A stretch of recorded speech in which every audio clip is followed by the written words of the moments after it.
Hey everybody, this is Rydo and we are back to another live stream of Hearthstone. Today is Monday, November 20th, which means we only have till Thursday for the United States Thanksgiving, and it certainly explains why I am starting late today in an effort to try to be awake around noon and having insomnia. The only way I know how to adjust when I wake up or go to sleep is to stay awake longer and then hope it wraps around the next day.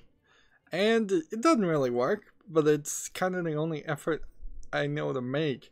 And it really doesn't have anything to do with Hearthstone or video games, but it does explain why I'm late today is because of that. Let's see.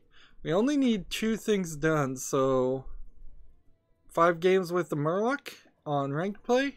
That seems like that works pretty well, actually. We haven't gotten to play Murloc. Let's come back out over here and just make sure there's no Tavern Brawl yet.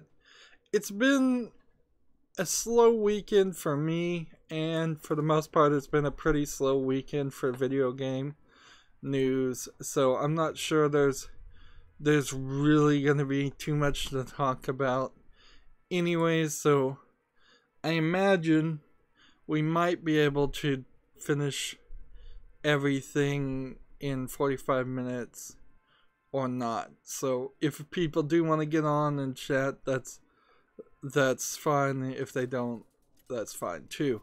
I imagine this entire week, and let's be more honest, I'm starting to really feel like the entire winter of every year is just kind of gonna be low production time for me.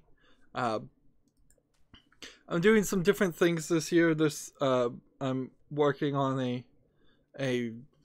RetroPie project, which has nothing to do with this channel, but it is taking a lot of time to try and configure that and set it up the way I want it to do to play old video games. I'm developing that. And that's taking a lot of time, which normally I wouldn't do that, but maybe going forward I will work on some side projects. You know, doing everything around your job is certainly not the smartest move, even if you do like your job, or your job is being a YouTuber and play video games. So having a side project is one thing. The other thing is that in every other previous winter holiday, I've always gotten a little slower, you know, produced a little bit less. Seasonal affective disorders might be what it actually is, but that also is just probably a colloquialism. So yeah, I'm not making as much footage. Didn't play any games. Let's see. I guess last thing I played was Enslaved: Odyssey to the West, and for the past 2 days I haven't done anything else. In fact, the past 2 days I've been extremely frustrated because I made a big mistake on the RetroPie project, and have been trying to recover that. I in a very uniquely stupid way, deleted all the files and replaced them with effectively the Linux equivalent to shortcuts. And then I deleted the originals. Now I used an automatic program to do that on accident. So it wasn't that I knew what I was doing and I did it. It's just that, after I'd done something, I realized that's what had happened.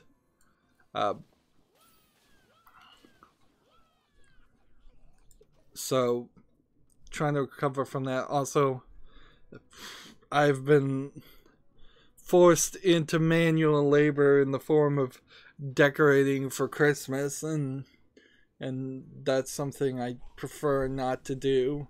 I find it a total waste of time to decorate for one holiday, and particularly Christmas, which is the most imposing holiday that you could possibly think of. It imposes on you every year to decorate, every year to listen to music, Christmas music, for earlier and earlier times. It is running right over the United States Thanksgiving. It's running right over Halloween. Eventually, we're going to get down to maybe after Labor Day or something, people start decorating. If you just don't feel like celebrating Christmas, then you really can't do anything about it in the United States. It's all around you. It is shoved in your face so badly. Like, there are plenty of people in the United States that don't celebrate Halloween. There's the vast majority of United Statesians don't celebrate the vast majority of holidays that we have at all, or there's such little dogma or procedure built around most of the holidays that there's nothing to do, really. 4th of July, maybe you do a barbecue, maybe you watch fireworks, but nobody's gonna look at you funny if you decide to do nothing. But Christmas, it is just everywhere. And at the core of it, the thing that gets shoved in your face more and more about Christmas are terrible, terrible moral values of over-consumerism, capitalism, greed, and gluttony. And they're just not good principles. Now, the religious aspect is a separate issue, but it doesn't really get pushed or focused on. And if it does get pushed or focused on on people, it's through the use of the Christian religion to sell you more garbage. Like, you need a nativity set. One of the things that happened a few years ago is that people repurposed selling lawn ornaments and Halloween lights into making those Christmas ornaments, Christmas lawn ornaments, which was just this made up thing. It's kind of like the Hallmark Valentine's Day argument, where Valentine's Day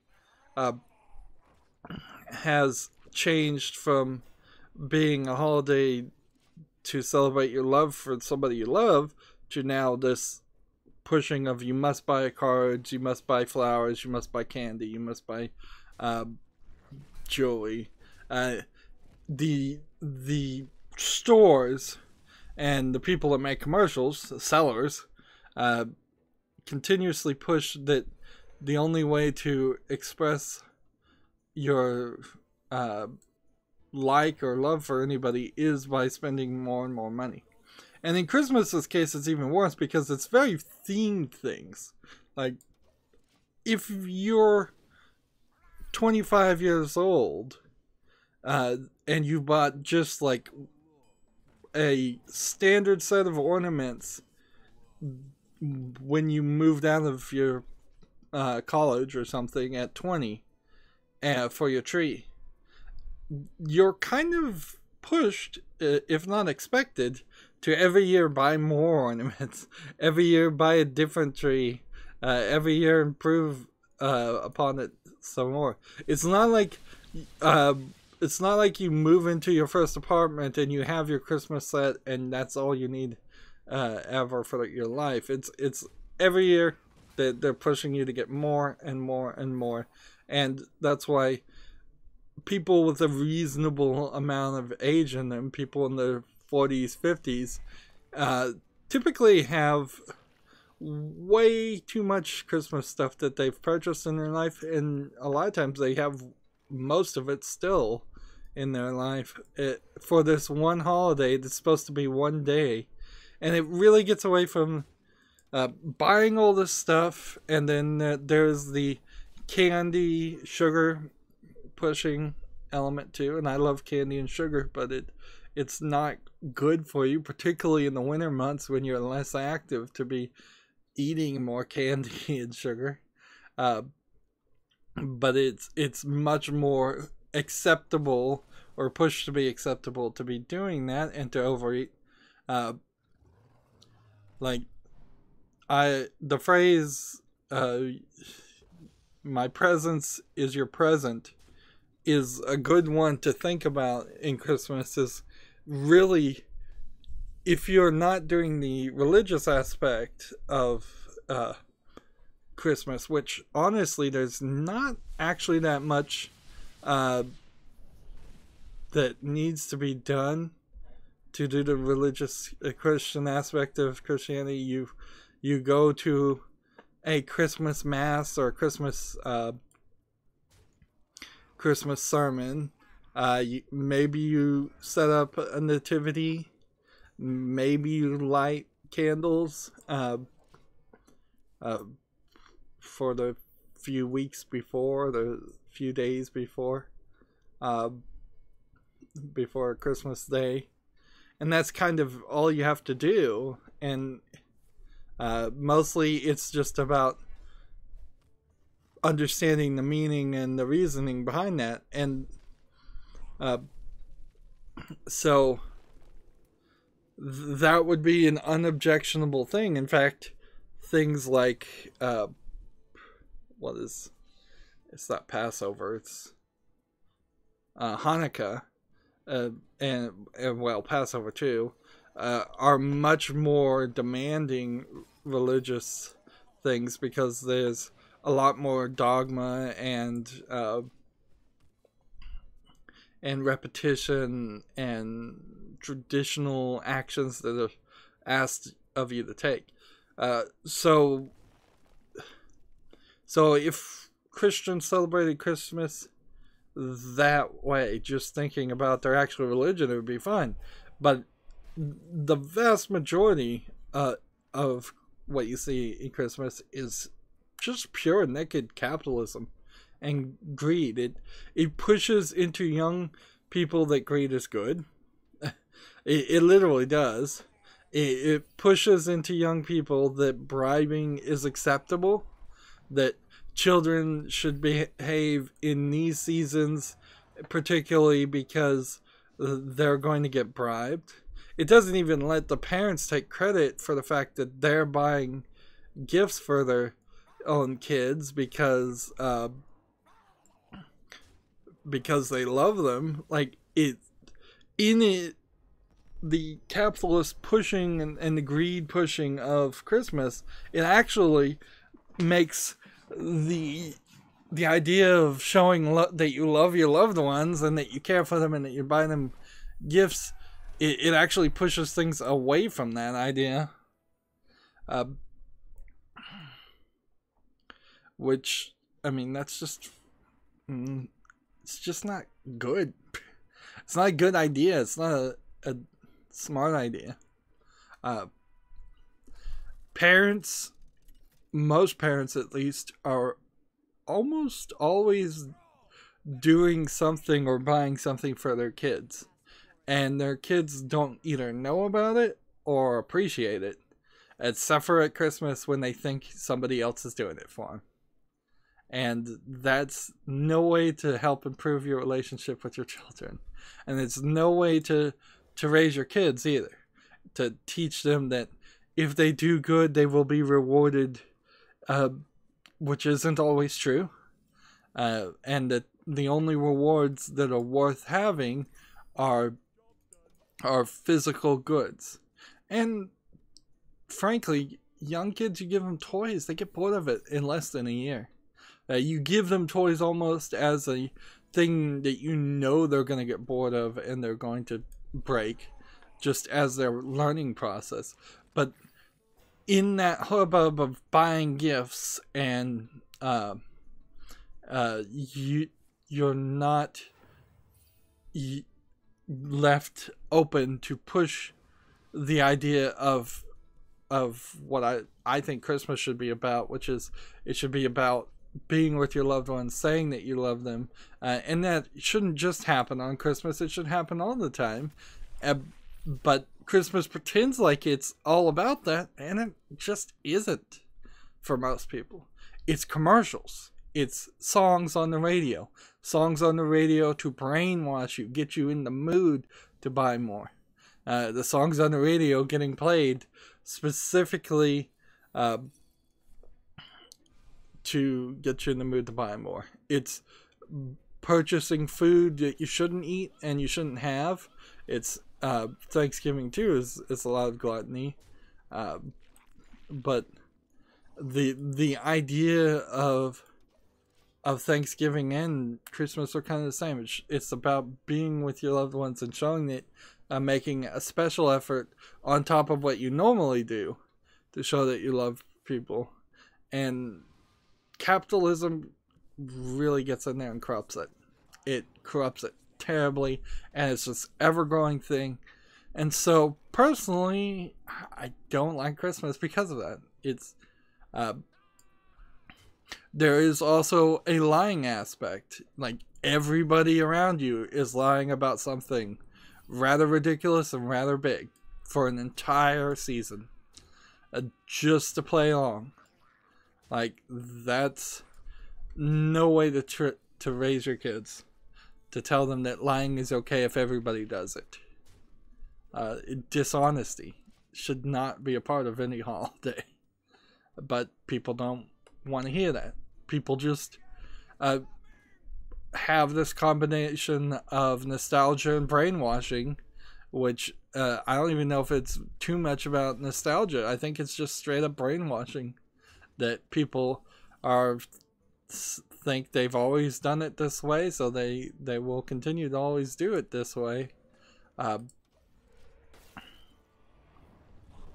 But frankly, Christmas, the way it's celebrated, the way it's used, the way it's pushed, is incredibly disgusting. It really is. When you look at it objectively, I think Christians should find it disgusting how it's been, how it's been used and perverted over the past few decades. This certainly before there was mega marts and chain stores. There was nothing like that. It wasn't probably about 150 years ago that like mothers and fathers would carve and sew single toy, maybe for their child, something they put a lot of effort into to make, and that would be all they get. And then maybe they would kill a goose or something and eat that. But it's gone from parents really trying hard to build their to directly build something for their kids to now everything has to be made in a factory. Everything has to be done cheaply, and there has to be a lot more gifts given, to the point where it devalues them. Like, when I look back at my own childhood, I couldn't tell you for a second where any of the toys came from that I had. I know somebody in my family gave them to me, but I couldn't tell you if it was my mother, my father, if it was a cousin, if it was a brother. More of that dishonesty certainly happens where, like, you would get gifts from a sibling by say my sister would give me a gift, but she would be younger than me, so it's clearly the parents that are actually getting the gifts, or which is just ridiculous. It's like, but yeah, Christians should take back Christmas, and stop with the ridiculous. We want people to say Happy Christmas all the time, fight, and start with a much smarter fight, in my opinion, and tell these people to tell companies to not use Christmas in their commercials, or you will boycott their companies. To not use not play Christmas music in stores, and stop trying to co-opt their religious holiday, which is what they're doing. They're stealing and cheapening your religious holiday for greed, which if you have even the slightest familiarity with the New Testament, you know Jesus was all about feeding the hungry and helping the poor, and he was kind of the opposite of greed. So you're really spitting on Jesus's message of helping the poor by telling people to spend more money. There's even a story in the Bible where Jesus turns over the tables in the temple because they're doing trading and being greedy inside the Jewish temple. That's the example that I imagine Christians should follow. They should say, we're going to boycott these people. We're not going to buy things from these stores. Instead of wanting, say, Starbucks to have Merry Christmas on their cups, Christians, I think, should tell them, we don't want you to have any Christmas themes on your cups at all. We're going to, which would work very well for, I imagine, Starbucks too. It's just for them to not have to design another cup for no reason every year. But yeah, I've gotten into a rant about why Christmas sucks. It really does suck, though. It is the worst major holiday every year.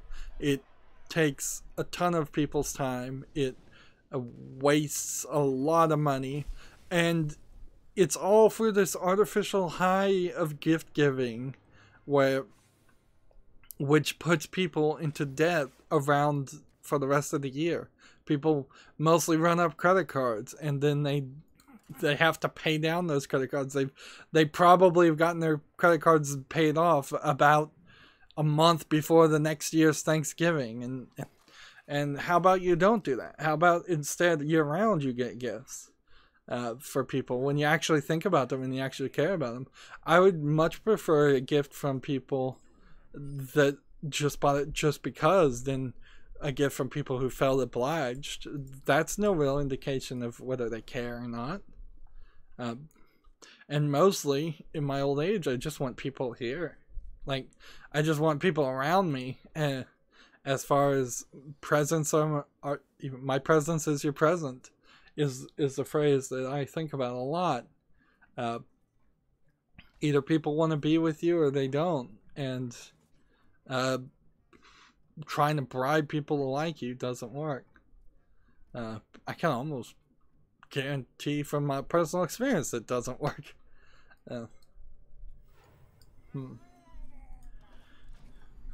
Anyways, that rant over. That's a long rant to say I hate Christmas. I really, really hate it. And like I said, it is ever increasing and ever imposing on people, whether you want to celebrate it or not. And somebody who does not live in my house, a distant family member, decided to come to my house and pull out all of the Christmas stuff that was in my storage shed and put it in the middle of my living room, and then leave and be like, okay, here's all your Christmas stuff. You want to decorate? And I was like, I wasn't going to decorate with any of that. And so now I have a dirty house because somebody else decided to impose on me. And that distant family member needs to get their butt kicked real bad for doing that. But they think they're doing good. I mean, the worst tragedies in life are done by people who think they're doing the right thing.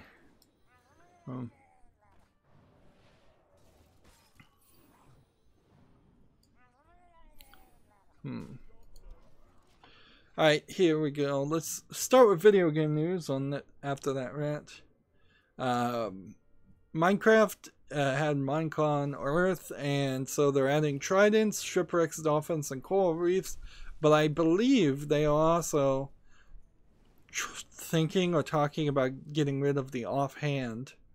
There was 4 monsters that you could pick from, and they picked Monster B, which was a flying, I think it flies at night monster. So like one more mob will be added to Minecraft. Not a terrible thought. With the ability to fly around with the hang glider, there wasn't any mob that flies in the sky.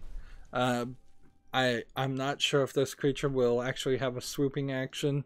The dragon has a swooping action in the end, but if there are just creatures that fly around and will attack you if you're in the air but leave you alone, otherwise that would be fine. Dolphins going into the ocean and sunken ships going into the ocean are good things to add. There's a lot of question marks though. It's just, where is Minecraft going? Is it going anywhere? Like, I don't think people are too into Minecraft anymore. So yeah, I wouldn't be surprised if we just continuously hear upgrades. The thing is, even with the custom maps and all of that, people have kind of run out of ideas. Even the mods have kind of run out of ideas. We've got, like, I think just Bacon Donut making just another Sky Factory, if he even is working on another Sky Factory. And that's the only thing that would really even interest me, is a Sky Factory 4 or 3, whatever the next number is. And I'd barely be interested in that, because even that mod just adds a lot of repetition and repeats itself. So Sky Factory 4 would have to be so completely different from 3 that it would have to be something really cool. If they put in maybe a few more codes and a few more redstone things in Minecraft, that might help a little bit, but for the most part, oh no, darn, I could have attacked. For the most part, I think Minecraft has gone as far as it can. The only real issue is that Minecraft has this opportunity to stay around a lot longer, because it can't be replaced with something like PUBG for a lot of the younger kids. Like, at least not on the surface of the video game world. Like, it very well may be the case that a lot of underage kids are playing PlayerUnknown's Battleground, but on the surface, what parents are thinking they're buying for their kids and what they're playing is something like Minecraft. And so until there's another kid-friendly game, Minecraft's probably going to stay around for a while, whether kids really want to play it or not. But then kids also kind of bounce from playing games to watching other people play games, or to doing something completely different. So they'll find their next big thing. CD Projekt Red has responded to concerns about Cyberpunk 2077 multiplayer being like having microtransactions in it, and the quote is, "We leave greed to others." This is one of those situations where you shouldn't have you really shouldn't have said that, considering all the terrible things we've heard going on at CD Projekt Red with the bad management that doesn't listen to other people, and it is a pretty awful place to work. Like, when you get at that point and you're overlooking your own flaws to tout to tout yourself as a good company, it just makes you seem clueless and self-centered. So the Twitter response to a tweet is, "Worry not when thinking about CD Projekt Red 2077. Think nothing less than The Witcher 3. Huge single player, open world, story driven RPG. No hidden catch. You get what you pay for. No bullshit. Just honest gaming like with Wild Hunt. We leave greed to others." Honestly though, they don't leave greed to others. Like, from what their own employees are saying, that they are really greedy with people's time. They are really greedy with their employees' pay, and so let he without sin cast the first stone to quite the Bible again. And this is certainly not the company to do it. Like, if this was Valve that said it, we leave greed to others, you might make that argument, but it still doesn't really make sense because Valve makes tons of money. So you would also say they're pretty greedy. They also allow, they also take cuts on like their Steam market, so they are kind of greedy.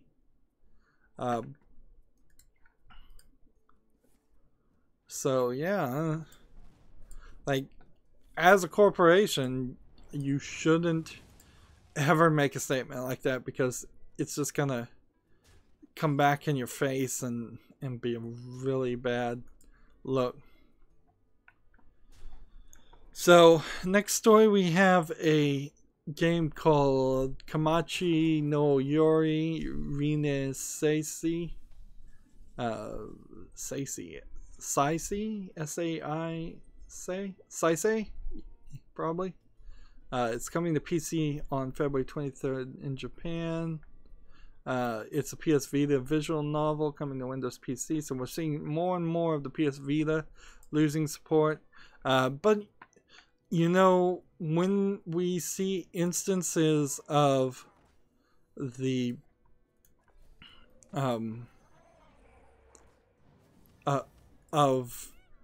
Vita losing support in Japan, we have to balance that out with the idea that it's taken them so long to even start to abandon support for the Vita that support for the 3DS also might be that long.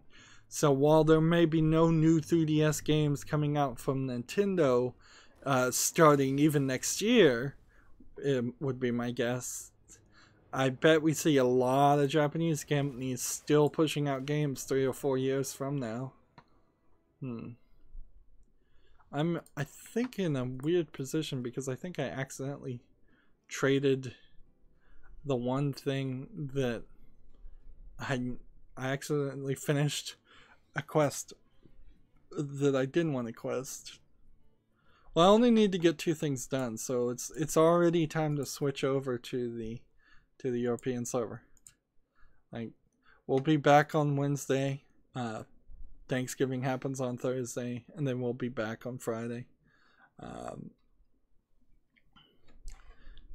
So, as for what that game was about, it was just a visual novel, and then I closed the tab as soon as I just said it's a visual novel. It so didn't interest me.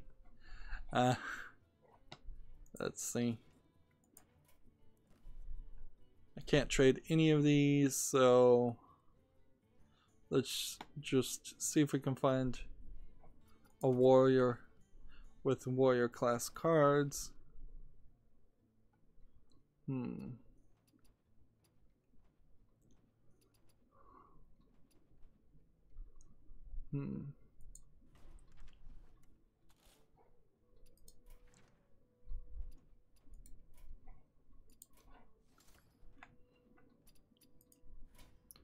Apparently I have some cards I can dust also. We'll deal with that in a second.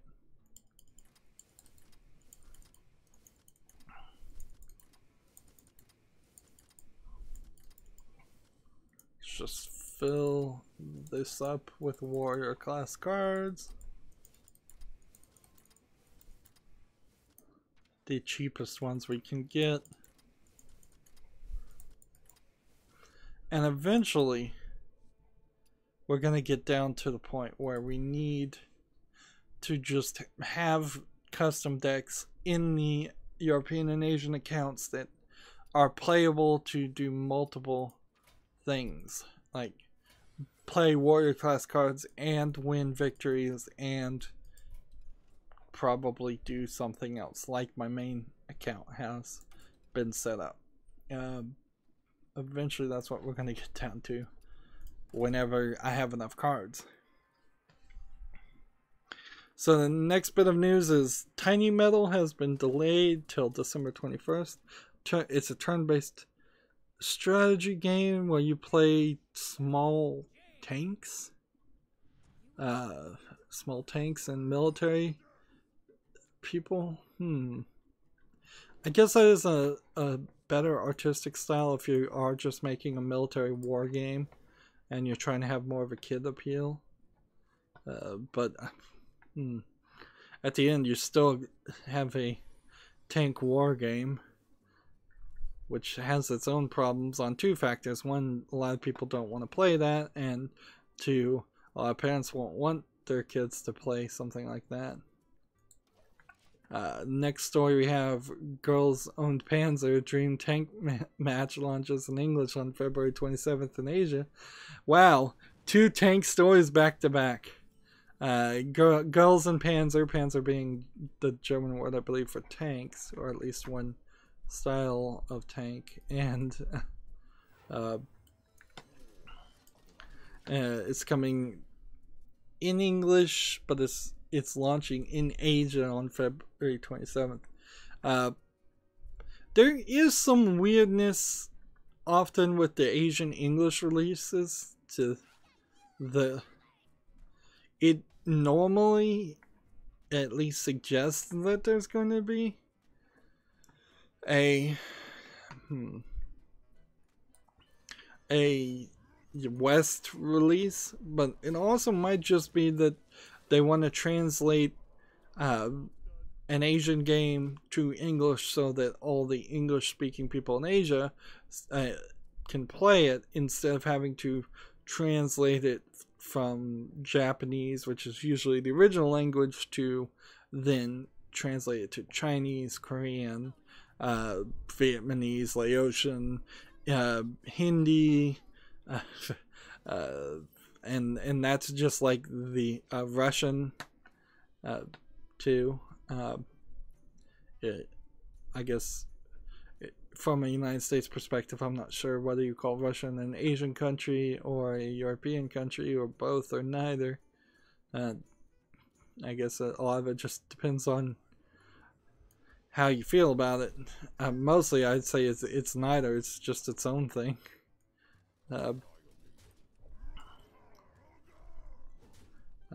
While technically it might be both. So yeah, instead of having to translate it into 10 different other languages, particularly since this is seems to be an online multiplayer element in this game, and the game is just anime girls driving tanks, which is a popular sub niche that has been growing a little bit in Japanese anime and Japanese culture. The Japanese current generation has been living without any real military influence besides the United States bases in Japan, and they've kind of, I think, developed a misunderstanding and a fetish over liking tanks and military vehicles, because they don't, I think, understand the true devastation and the true horror of war, having not seen it. Whereas the older generation of Japanese people who did see the World War II and the true horrors of that aren't happy that even the United States has bases in Japan. But they're a little too culturally programmed to not say anything against it. And in the United States, it's, I don't know where we are in the United States. I think particularly right now we're about 50-50. I think people who have family or great understanding of what happens in the world for the U.S. military, and how PTSD is a horrible thing, and how being wounded or being deployed for a long time is horrible. I think those people understand it, but then I think there's a lot of people around that don't have any first-hand knowledge of it, and so they do kind of, in the United States, a lot fetishize the military. Apologies for the popping. I'm opening a carbonated beverage of my choice. I'm not giving any free ads out.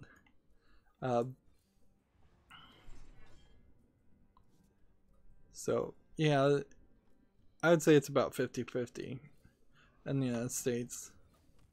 But we don't fetishize our equipment too much. We have lots of boats, lots of tanks. We don't even need the tanks. The military keeps telling the United States Senate and Congress that make the budget for the military that they have way too many tanks. They don't need any more. And they keep saying, you're going to buy more tanks because we got kickbacks and bribes from the tank companies that make them. But yeah, I don't think we have any major love for them. There's probably one obscure channel out there that has maybe 2 or 3 shows built around showing military vehicles. But if anything, the United States right now is obsessed with drones and being far away from the action, and being able to bomb people that you're nowhere close to, so you don't have to smell the blood or get any blood on your hands, making war far too easy and far too clean.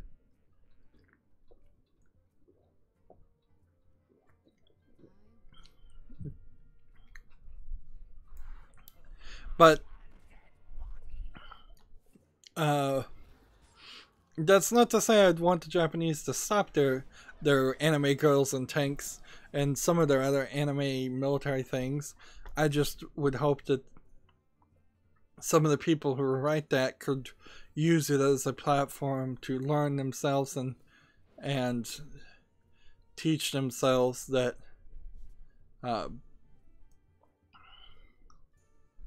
that there was some really bad things about tanks, and tanks in general shouldn't exist. Let's see, I guess we'll go ahead and play this.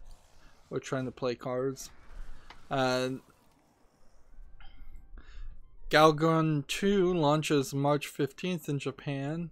So Galgun 1 is already on PC, and it was kind of a surprise hit. Galgun also has the element of having very, very expensive DLC to adjust the breast size, I believe, of the anime girls that you're shooting with your love gun. It's a really stupid story and a stupid concept, but it's a fun kind of stupid, in my opinion. Let's see. Let's do this. I know, send a turn.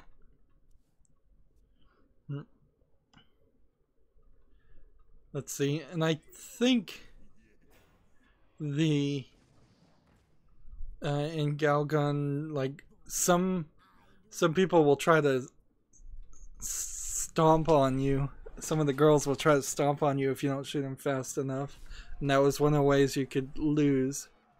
And I think Elgun 2 is just going to be more of that. Which, okay, that's going to be kind of fun. It's one of those streaming games that'll be fun and funny to stream. More than anything else. Let's see, do this. And then this. And this. Might as well play this card. Let's see. Is there any more information here?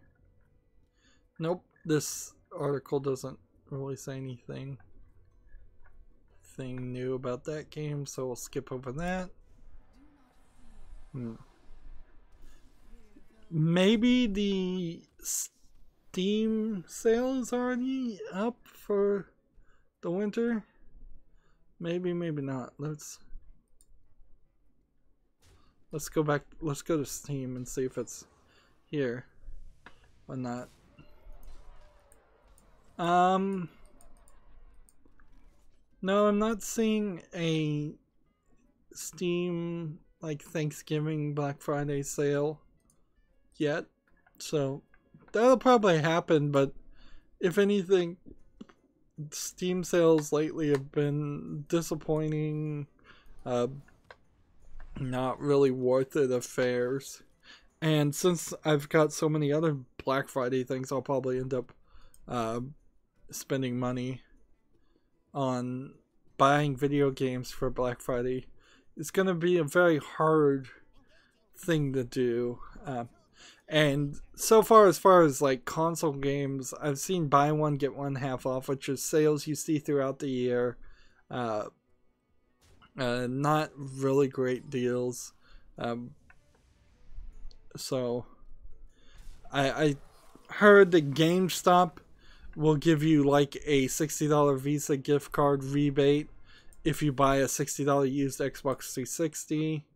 Of course, that rebate has to actually come back, and I've had terrible experience with that actually happening. But that's kind of all I've seen. The studio that made Clicker Heroes is going to abandon in its upcoming sequel the free-to-play model for ethical reasons, quote-unquote. Which means if you liked the original Clicker Heroes 2 is going to now probably cost you a flat fee. Which might not be terrible, but might actually kind of suck. Because the only reason for the Clicker game is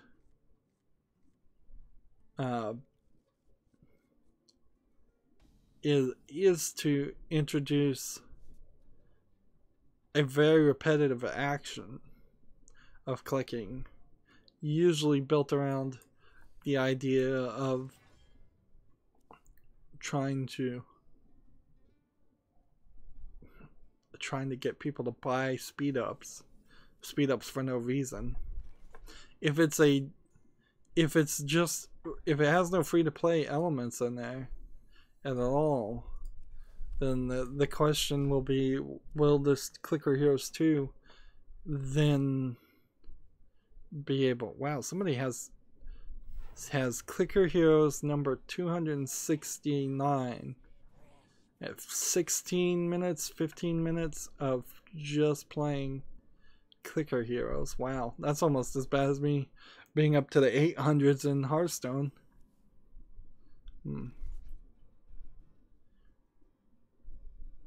So I have played Clicker Heroes 1, and frankly I didn't particularly fully like it. It's alright. It's not the worst clicker game out there, but it is really focused around the heroes element, and I never really got all the heroes unlocked. Clicker Heroes 2 seems to be more simplified in a lot of ways, where you just have like a World of Warcraft bar at the bottom of your screen, and that's all there is to deal with.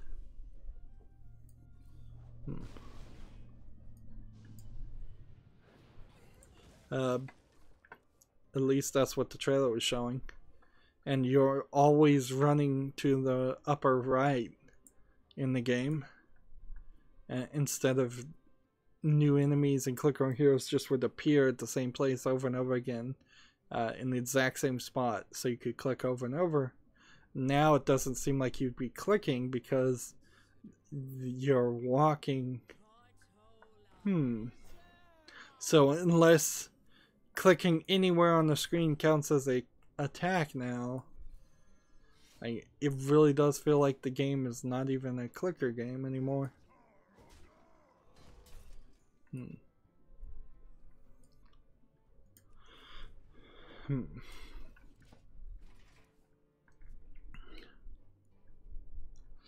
There was a report out there that Disney and the actual CEO, I think Michael Ives of Disney, directly contacted Electronic Arts and told them to back down on the microtransactions.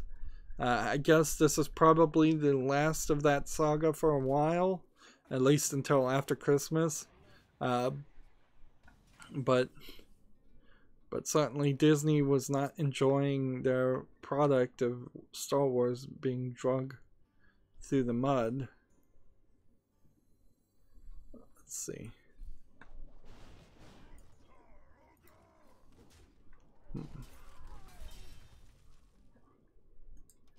Let's see. Let me look at this article and see if this is really worth anything. It's a game about playing as a goose. The Untitled Goose Game is what it is. It's being called. I could see like a point and click adventure game where you played as a creature like a goose, or any kind of creature. You could make a point and click adventure game where you play as any kind of animal, and you're just doing Curious George like actions where you're either clicking on buttons or activating machines and causing all kinds of misery for the humans around you. Travis has come on the chat saying, hey Travis. Yeah, I don't know how long this stream is gonna go though. Like, if we talk, we can go on for a little bit, but there's not a lot of news left. I've got like 2 more things to talk about, and I'm already on the European account. I've already done very quickly. It's been less than an hour. Well, a little bit over an hour now. To cover all the news and finish the finish all of the Americas servers, America's daily quests that need to be done. Apparently, Ghost Recon Wildlands Ghost Wars has a new update. Since I don't really play that game or care about it, I will just leave that to people can go look that up if they're interested. And that leaves 2 more things. Tilting Point is hiring a senior QA analyst. So Tilting Point's product management team is seeking a senior QA analyst to join the team in their New York City headquarters. Your future at Tilting Point will be testing a wide variety of games across all mobile platforms, quickly learning and mastering each one, creating and maintaining test plans on games features, applying testing plans, and optimizing workflow with QA teams, build and send QA reports on each project. Let's see. Let's just play all of these cards since I'm about to die. understand the best functionality of iOS, Android devices, and troubleshoot most common issues.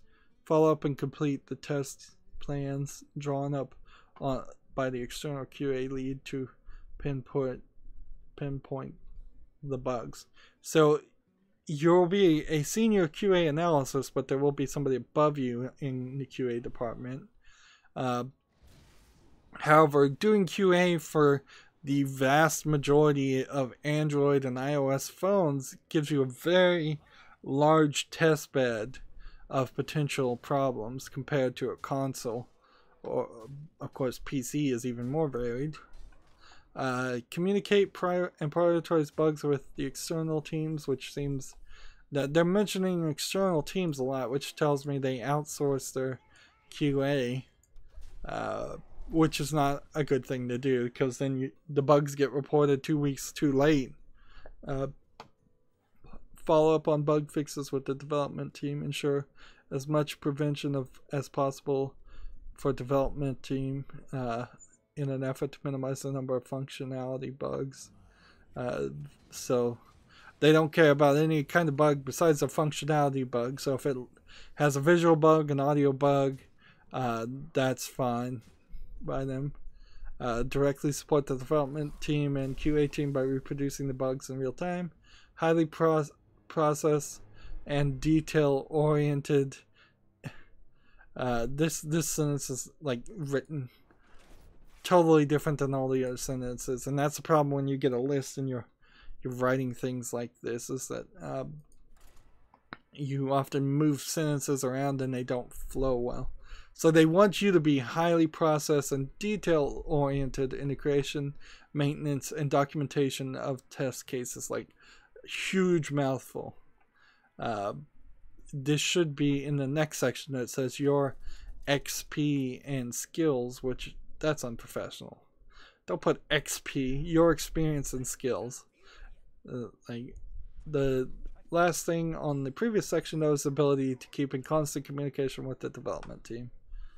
Constant communication. So they're going to call you in the middle of the night. Sounds like it. Your XP and skills must have 3 to 5 years and recent professional experience in game industry QA testing, which I guess that wouldn't be incredibly hard to have. Mobile to free-to-play experience a plus. The ability to communicate effectively with people at all levels. That is something you should always claim to have. A keen interest in mobile games. Ugh. That's all I have to say about that, is like, ugh. I would not want to work on mobile games. Excellent gaming ability. So I don't even know how that really builds into mobile games. I've yet to see a mobile game that really required much of any skill, because of the wide variety of processing and the lack of a good interface to play games. Let's see, Travis says, have you played Evil Within 2 yet? Nope, haven't even played Evil Within 1. Like, if I get around to it, here's the deal. If it's a specifically horror game, I'm probably gonna buy it at the next Steam sale. So, like, maybe next Steam summer sale, next summer sale, that I meant to say, I would buy Evil Within 1, and then I would sit on it probably until I start recording Halloween footage. So you're looking at least a year, at least a year and a month away, unless I just get that game really cheap.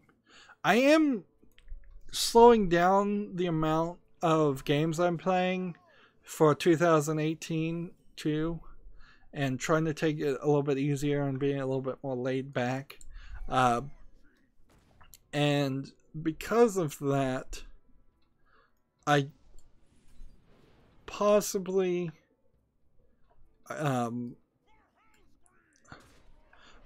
despite of slowing, despite the fact that I'm playing less games, I am actually running out of AAA games. There on Steam is only so many AAA games to play. And as I cover all of them, that's going to be a big issue. And at a certain point, I'm just going to have to convert from playing and purchasing cheaper 99-cent games during summer sales and move over to purchasing AAA games for like $5 each, which means I'll get fewer games, but they'll be higher quality.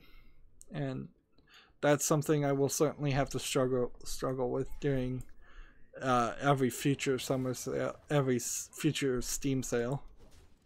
Yeah. Travis goes, yeah, it's annoying how expensive games have become. Yeah, they are expensive. They were always very expensive, but there's now more competition for your money too. So maybe you want to go see movies, maybe you want to buy a new phone, maybe you want to do something different. I do want to play Evil Within, but the hype for it isn't that great. People say it's an alright game, that it has a few flaws from what I've seen. Evil Within 2 also seemed to kind of have the same issues. It is from the guy who made Resident Evil 4. I did love Resident Evil 4, and because Resident Evil 4 is just not running on my PC, I would like to probably play it. It's just the story is a little weak in Evil Within 2. Also, where you're kind of just in these different scenes over and over again. Let's see.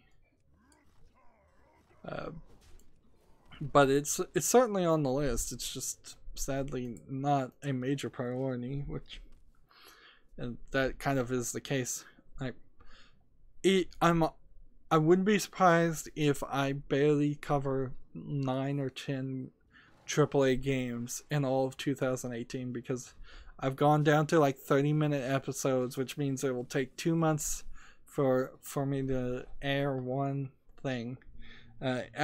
By the time I have that all set up, maybe halfway through 2018, I'll be so far ahead that I start thinking to myself, maybe I should add more, and I might get a year or two ahead, which would be fine by me.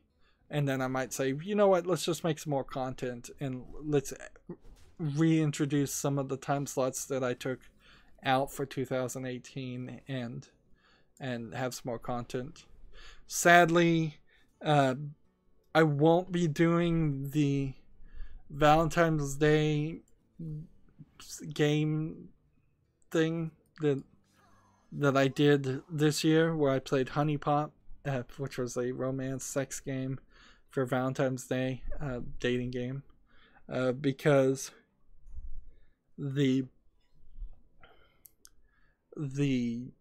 truth of it is there's just a huge amount of indication that Steam is not going to allow, YouTube is not going to allow me to make money or monetize any games. Like, every single episode of Honey Pop on my channel is demonetized for not being ad friendly. So unless my channel was just making so much cash that I could devote it to that, I can't see myself doing another sex game and a dating game. Maybe I could find a dating game that doesn't have any sex in it and doesn't have any explicit dialogue in it, and maybe I could play that, but I don't know what that would be. And maybe in 2019. Travis asks, do I accept donations? Yes, I'd be a fool not to take donations, but here's how you'd have to do it. You could either you should friend me or direct message me Steam codes for games. That's pretty much the best way that I think this is going to work. I don't have a PayPal set up. I don't have enough followers and friends. You have to have 1,000 subscribers before you can do anything through YouTube. So if people wanted me to open card packs, Battle.net now does have the opportunity to do that. So if people want to friend me on Battle.net and give me card packs, or you know what, if it's possible, I wouldn't be upset with people gifting me some of the other games. Like if I probably wouldn't ever play Overwatch, but I would be fine with having the StarCraft and Diablo and the other things. If people wanted to gift that on Battle.net, or just card packs, or the pre-order event, that would be fine too. The Cabal's versus that. Or, you know, if people just want to give me games through Steam, which is a much more varied and probably better way to do it, that's the real, right now, the only real way to donate. The other way people donate is simply by watching advertisements and getting other people to subscribe to my channel, even if they're not going to watch it. Like, once I get up to 1,000 subscribers, then we could turn on Super Chat, where people could donate any amount of money, and the subscription service, which people can do that too. And once I have about 1,000 subscribers, if they're a real active community, then it probably at that point starts to make sense to try to do something with either Streamlabs or PayPal. But each one of those services takes their own cut. Need to win 2 games with a hunter, I guess. But yeah, everybody takes donations, of course. Travis says, I can give you some packs next week, so I think we're friends on Battle.net already. That would be fine. I want to probably save that for the next expansion, so that I just have more packs to open. But I can certainly, if you're online, we could, if you want to give me packs and open them right then, that's fine. Personally, I would say gifting me Steam codes, even if you just text, direct message me on Twitter. I won't see it on any of the other services if somebody direct messages me on like Facebook or something. But if somebody direct messages me extra game codes on Steam, I'll certainly take them. And the more games I have, the more I can play, the more games I can cover within the limitations of my own amount of energy and time. And frankly, the games themselves are going to have probably a longer lasting impact than Hearthstone, because eventually I am just gonna burn out of Hearthstone. Everybody is, and nobody's gonna want to watch it, and having all the cards is not the same as having a game on a Steam account forever. Anyways, getting back to his job description, what was it? They wanted you to have excellent gaming ability, must have strong organizational skills. That's another thing you should always claim to have. Why not? Excellent communication skills all around. That's something I could claim. I have excellent communication skills. Must have experience in analytics, creating burn down charts. I have no idea what a burn down chart is, etc. Experience in bug tracking software such as Jira or Trello. This one's not really asking too much. Oddly, this is their this is the game, this is the first job description I've seen that seems very realistic and isn't crazy. It doesn't talk about having having beachfront property or a whiskey bar or joining a group that sounds like a cult. This looks like a real job experience. The worst part about this job from Tilting Point, this job listing, is it says your XP and skills. Let's see. So, yeah, if you want to work for a mobile company or you just need a job in the video game industry, this one actually looks like a winner. Like, oddly. Sadly, you'd have to have already been a QA person for 3 to 5 years, but otherwise, that works. Travis goes, is there any games that you are looking to play on Steam? Honestly, Evil Within 1. Like, I would say people should pick games that they think they want me to play and give them to me. Or, you know, more realistically, people should take all those codes that they get extra on Humble Bundle, and if they want to donate them to me. Like, I've got a ton of those that I'm sitting on that may or may not even work anymore, that I was planning on doing something. Apparently you can get Brutal Legend for free for a limited time. Let me click on that. Yeah, let me double check to see if I even have Brutal Legend. People should donate to me games that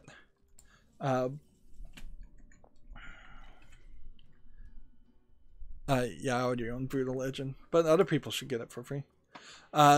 My account on that I started doesn't have the Binding of Isaac. Well, let's see, which ones do I not have, or any of the I have the original Binding of Isaac, but I don't have the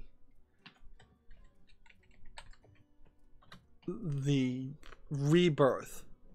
So that's another game that I would like to have all on this account. I had a previous one that I lost, and so some of the early games I covered, but mostly is if people want me to play a game and I get it for free, I then have very little reason to not play it, and so maybe I'll play it and then be uninterested in it, and only do like a spotlight, or I'll try. My main desire in all games is to play the games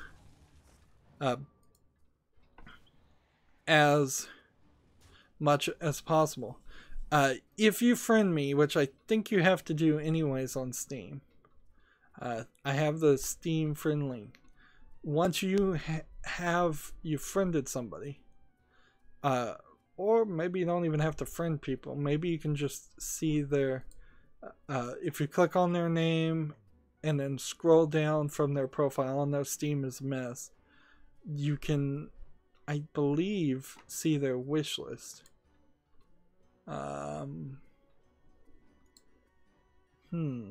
Let's see. Let me see if I can figure out how to do this. It's while still playing the game.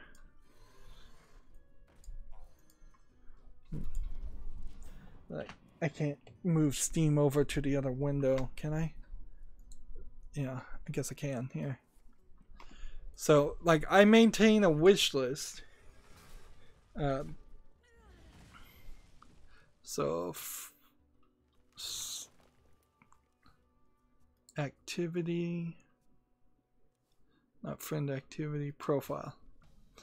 On my profile, if you get to my profile, which there should be a link in the description at the bottom that should get you to that.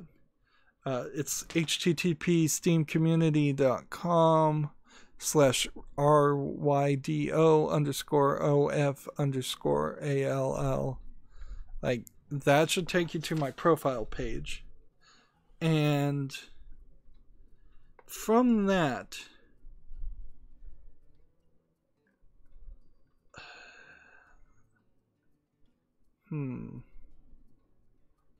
how do you get to your wish list? I thought people could see my wish list. Obviously, I don't know how Steam works. Here it says there we go. If you click on the link down there, below follow me on YouTube, there's a box with follow me on YouTube and all of those links. There's a second box that says Steam Collector, and it says 1,894 games wishlisted. So you click on that number, and then you can sort by price or date added or name, and that is my official wish list of games that I'm considering buying. Some of these I might get and not be super interested in. A lot of these games are 99 cents. A lot of these games go on sale to be 99 cents at the end. And so those would be, that's like, it's a very long list, clearly. But that's the list of games that are in my head right now that I want to get and play. At least a little bit. And I could certainly point out a few, but honestly it should probably be better for people to only buy things that they are interested in seeing me play. And some of these games, honestly, very few of them, but a few of these I kind of just want to own, and I might not play at all, but I can always do a spotlight.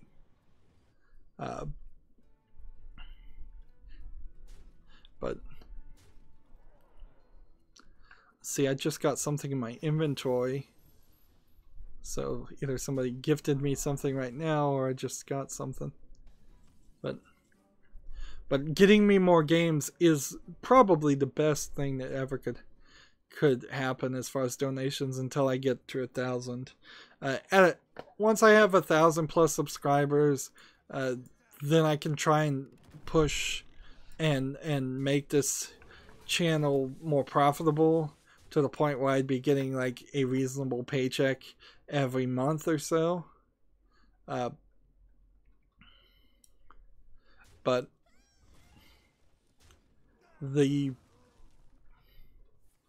right now, just getting more games and solves problems. That around every year I probably spend about, what is it?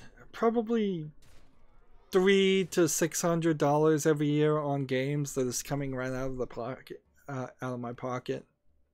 And I'm certainly not making $300 to $600 worth of ad revenue on the channel. So like most new businesses, it really is just a scenario where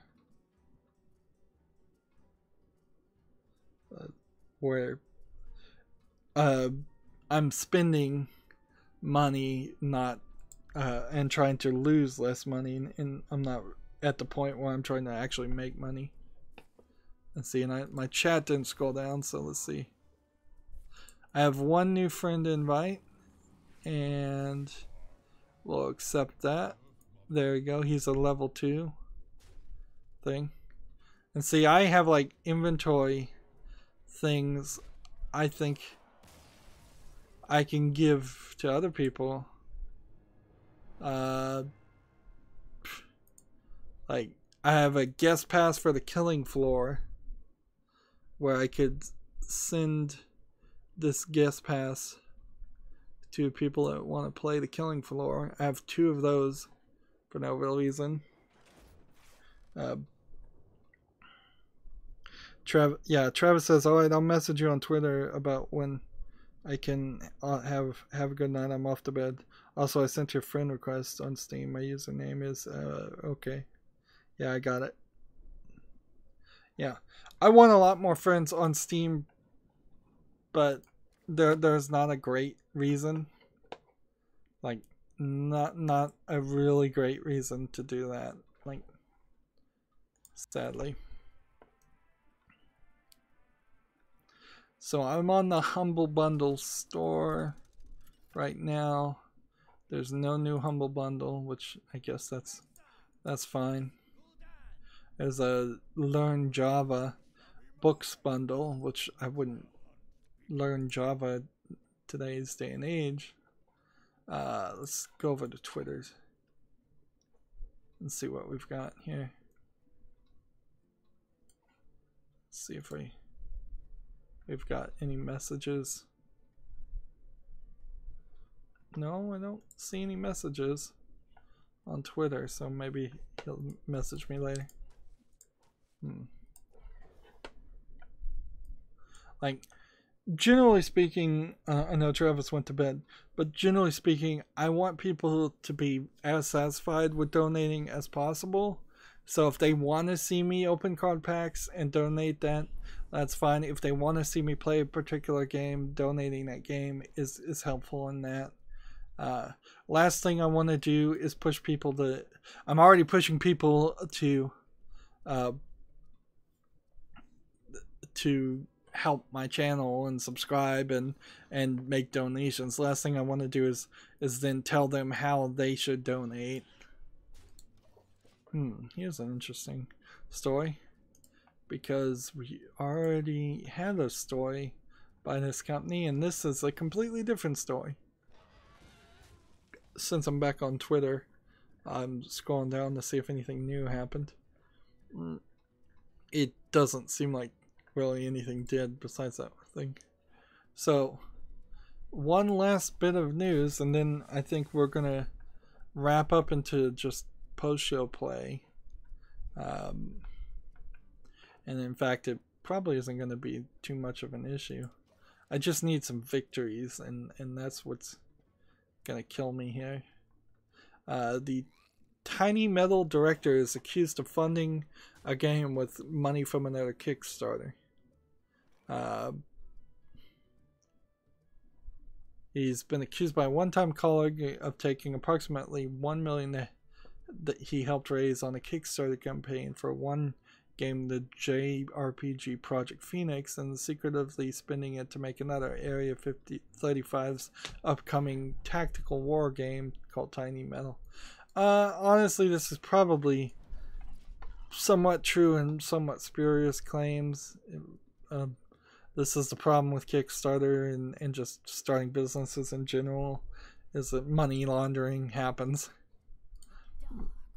So, don't really even need to read that article any further. It's like, sure, did somebody do something nefarious with a Kickstarter? Probably.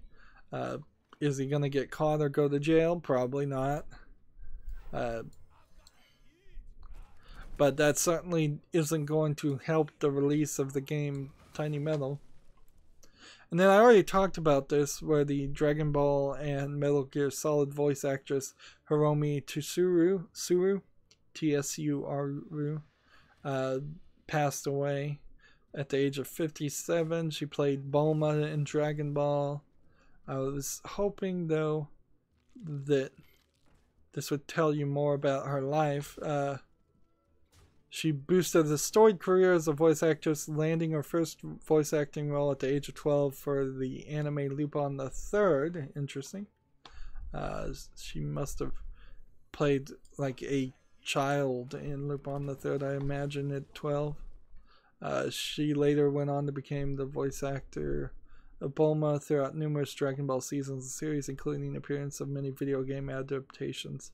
Her most recent video game credits include Bulma in 2016's Dragon Ball Xenoverse 2, Anne in Bravely Second Inlayer, Rina in Yakuza 0. She also was the voice behind Ninja Gaiden's 2 Elizabeth, Major Makoto Kunasagi in the 1997 Ghost in the Shell game, and Naomi Hunter in the Metal Gear Solid series. So those are probably just the highlights. I imagine she did a lot more, and who knows what she died of. In Japan particularly, they don't like to tell people, just for privacy reasons. And that puts me in an interesting position now. So we're out of news. The weekend has been short because of Thanksgiving. Also, because of Thanksgiving, I would ask for feedback, certainly. Put any comments on particularly any of these spotlights that are coming out right now. I covered a lot of games that I got for free through through different varied means, none of which included actually being sponsored or being given a game by a video game company. But I got games for free because of mostly the Humble store giving away cheap bad games. And so I played a lot of cheap bad games and did a bunch of spotlights. Thanksgiving in particular is going to be probably the annual point at which I add more spotlights to my spotlight series, because I very rarely will play a game and intend for it to go the full like beginning to end of a game and then realize I just don't want to play it. On a rare occasion I'll rage quit sometimes, but not that much. So yeah, it's gonna be a slow weekend, and I'm not planning on doing this, but don't be surprised if there are more days this weekend, and frankly right all the way to the new year, in which I start late or it just doesn't happen at all. I know I've kind of promised Monday, Wednesday, and Friday streams, and I'll try to stick to that, but things might come up, and so don't be surprised if the time is different, the days are different, or we just miss entire streams. So let's get out of here and go on to the post show. Now there's nothing more to talk about. I need 2 victories with the Druid or Hunter on the European account, and let's switch over to the Asian account.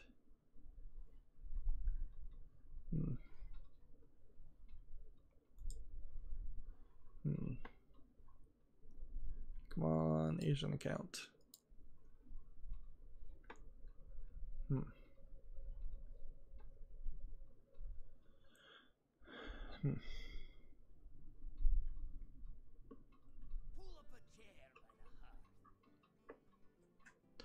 The one thing though, particularly, is if people should friend me before they try to donate games and make sure I don't already have the game in my Steam account, because if you give me a code through Twitter that I already have, I really don't have anything I can do with it other than just tweet it out. And I don't like the idea of just tweeting out Steam codes, because it's bots that get those Steam codes almost certainly, and it often feels like maybe people just make up Steam codes and put them on and tweet them out and pretend like they're giving away games when they really aren't. So it's not a good system. I don't know what better system there is. I could make a video and try to put the code there, but still it only benefits one person and leaves several other people upset that they didn't win. I don't like these kind of lottery style things. So here I need to play paladin cards and demon cards. That's not going to really overlap very well either. Anyways, though, that's going to be it for this stream and recording. We went about an hour and 30 minutes. I could have broken it up into 2 recordings, but that's fine. Stay tuned for the post show. As always, I ask you to like, share, subscribe, comment, and watch every second of my videos. If you want a friend or follow me on basically any social media sites, there's a whole bunch of links down below. Thank you for watching. Have a good evening.